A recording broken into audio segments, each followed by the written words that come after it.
Dans cette vidéo, je vais vous expliquer comment on multiplie des fractions.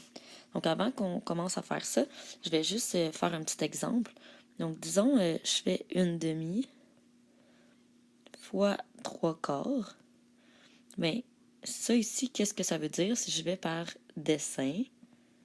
C'est, si disons, je prends un tout, et puis je prends 3/4. Donc, 4 parties égales. Puis si j'ai 3/4, ben, ça représente 3 ici parties sur les 4. Donc, je vais les dessiner. Et quand je fais 1/2 fois 3/4, mais ce que je fais, en fait, c'est que je fais 1/2 de 3/4. Fait que la moitié du 3/4. Fait que maintenant, la partie qui m'intéresse, c'est seulement ce qui est vert. Donc, je vais prendre la moitié de ce qui est vert. Mais là, j'ai ces 3 ici parties. Ça se divise pas par 2. Donc, je vais être obligée de recouper tous les morceaux en 2. Donc, je vais couper ici même la partie qui est blanche. Mais encore une fois, ce qui m'intéresse en ce moment, c'est uniquement la partie qui est verte. Donc, je veux en prendre la moitié. Donc, ici, j'ai 1, 2, 3, 4, 5, 6 morceaux. Pour prendre la moitié de 6 morceaux, c'est 3. Donc, 1. Puis là, je pourrais prendre n'importe lesquels. Puis notre réponse, ça va être maintenant la partie bleue. Elle représente quoi par rapport à toute la figure? Donc, en fait, c'est 3 parties sur 1, 2, 3, 4, 5, 6, 7, 8. Qu'est-ce qu'on remarque qui a été fait? C'est que pour trouver le numérateur, on a fait 1 fois 3. Pour trouver le dénominateur, on a fait 2 fois 4.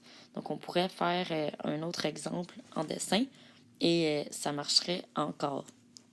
Donc, disons, je vais avec un deuxième exemple. Mettons, je veux avoir le 1/3 de 9.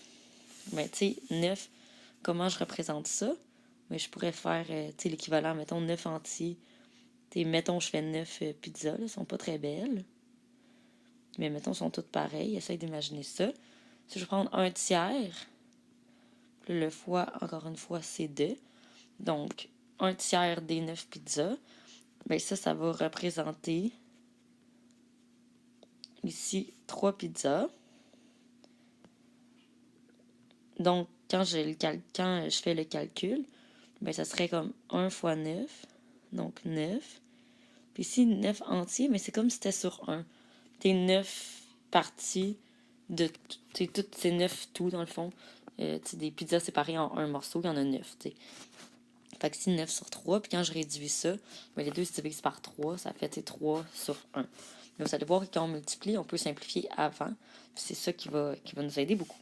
Donc, si je regarde mes exemples, donc j'ai 2/3 de 60. Donc, pour trouver l'opération, ici c'est 2/3 de 60. Fait que si imagine que je prends les 2/3, j'ai 60 entiers. Donc, le 60, toujours le mettre sur 1. Fait que 2/3 de 60, ben, si je fais le calcul, ben ici, comme on va voir, 2/3 de 60, mais je peux simplifier avant. Puis ce qui arrive, c'est que je peux simplifier un numérateur avec un dénominateur, n'importe lequel. Donc si je pourrais simplifier le 60 avec le 3, donc les deux se divisent par 3.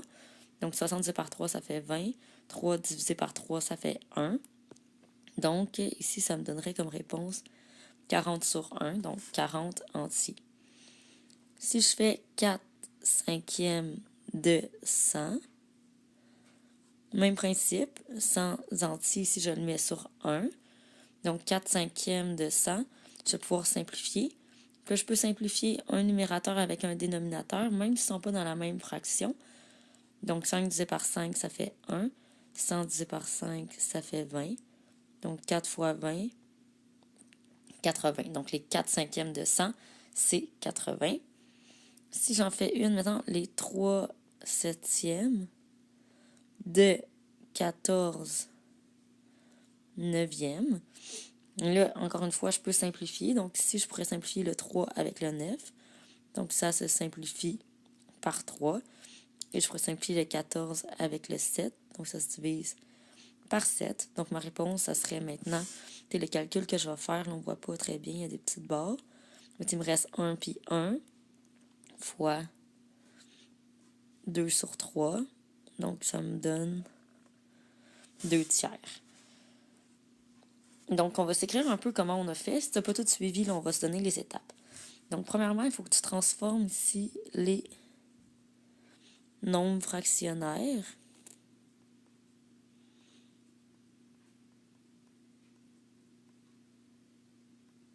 en fractions.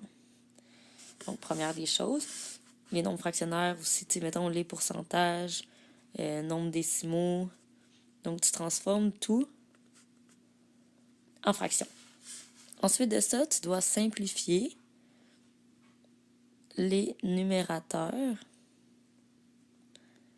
avec les dénominateurs.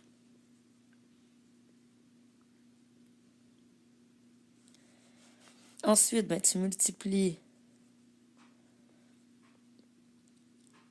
les numérateurs ensemble et les dénominateurs ensemble. Si tu as bien fait ton étape 2, ta fraction ta réponse, ça va être une fraction réduite. Si tu as oublié, oublie pas de vérifier si à la fin tu peux réduire. Donc ça, on fait juste le premier exemple. Donc 2 tiers fois 6 onzièmes. Ça, c'est 2 tiers de 6 onzièmes. Donc je regarde si je peux simplifier quelque chose. Donc ici, le 6 pourrait se simplifier avec le 3. Donc ça se divise par 3. Donc, ce que ça me donne ici, puis c'est facile ici de réécrire pour bien voir, là. 2 sur 1 fois 2 sur 11. Donc, ensuite, numérateur ensemble. Donc, 2 fois 2, ça fait 4. Puis ici, 1 fois 11, ça fait 11. Donc, la réponse, 4 onzièmes. Là, il faut faire attention, par contre, quand tu as une addition, tu peux juste simplifier une fraction, son numérateur avec son dénominateur à elle. Tandis que quand on a une multiplication, mais là, on peut y aller en diagonale. Mais attention de ne pas faire ça avec les additions. C'est vraiment important que ce soit une multiplication entre les deux. La raison pour laquelle on fait ça, on peut, c'est qu'il n'y a pas besoin d'écrire cette petite partie-là. Mais disons, j'ai 2 tiers fois 6 onzièmes. Dans le fond, le calcul que je fais, là, si je ne simplifie pas avant, c'est 2 fois 6, puis c'est 3 fois 11. Donc, les multiplications, vu que c'est commutatif, donc je peux les faire dans l'ordre que je veux, mais ça, j'aurais pu vraiment, ici, 6 fois 2, puis 3 fois 11, disons. Donc, ça reviendrait à la même chose que 6 tiers fois 2 onzièmes. Ça donnerait la même réponse. Puis là, j'aurais simplifié cette fraction-là ici en y mettant, ici 2 sur 1 au lieu de 6 sur 3. Puis ça m'aurait donné exactement la même réponse. Donc, pourquoi on peut simplifier en diagonale? C'est pour ça. Mais sache que dès que tu as une multiplication entre les deux fractions, tu peux simplifier en diagonale.